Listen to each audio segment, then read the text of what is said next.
महाभारत का भयंकर युद्ध चल रहा था। लड़ते लड़ते अर्जुन रण क्षेत्र से दूर चले गए थे। अर्जुन की अनुपस्थिति में पांडवों को पराजित करने के लिए द्रोणाचार्य ने चक्रव्यूह की रचना की।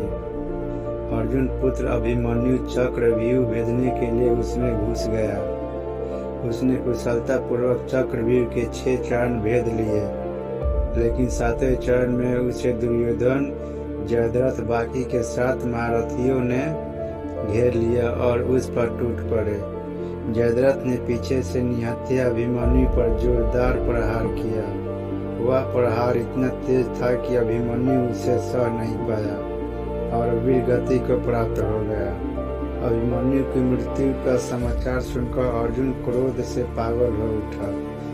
उसने प्रतिज्ञा किया कि यदि अगले दिन सूर्यास्त से पहले उसने जयद्रथ का वध नहीं किया तो वह आत्मदाह कर लेगा। जयद्रथ भयभीत होकर दुर्योधन के पास पहुंचा और अर्जुन की प्रतिज्ञा के बारे में बताया। दुर्योधन उसका भय दूर करते हुए बोला, चिंता मत करो मित्र, मैं और सारे कौरव सेना तुम्हारी रक्षा करेंगे।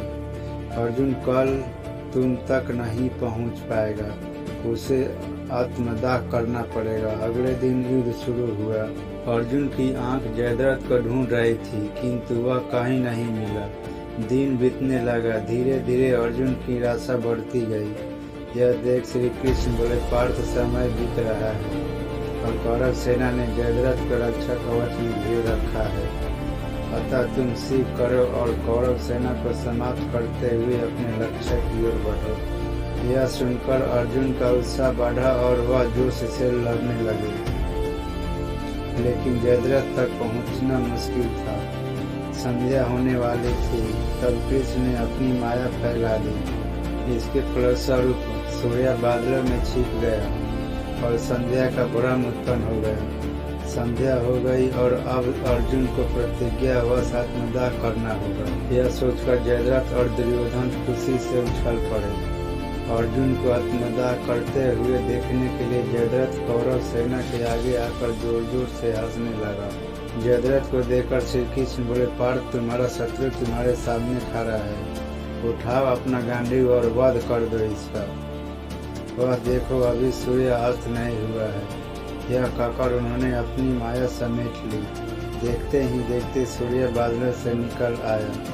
सबकी दृष्टि आसमान की ओर उठ गई। सूर्य अभी भी चमक रहा था। यह देख जयद्रथ और दुर्योधन के पैरों तले जमीन खिसक गई। जयद्रथ भागने को हुआ, लेकिन तब तक अर्जुन ने अपना गांडीव उठा लिया था। तब श्री कृष्ण चेतावनी देते हुए बोले, हे अर्जुन, जयद्रथ के पिता ने उसे वरदान दिया था कि जो उसका मस्तक जमीन पर गिराएगा उसका मस्तक भी 100 टुकड़े में विभक्त हो जाएगा। इसलिए यदि इसका सिर जमीन पर गिरा तो तुम्हारे सिर भी 100 टुकड़े हो जाएंगे। हे पार्थ, उत्तर दिशा में यहाँ से 100 योजन की दूरी पर जयद्रथ का पिता तप कर रहा है। तुम इसका मस्तक ऐसे काटो कि वह इसके पिता की गोद में जाकर गिरे।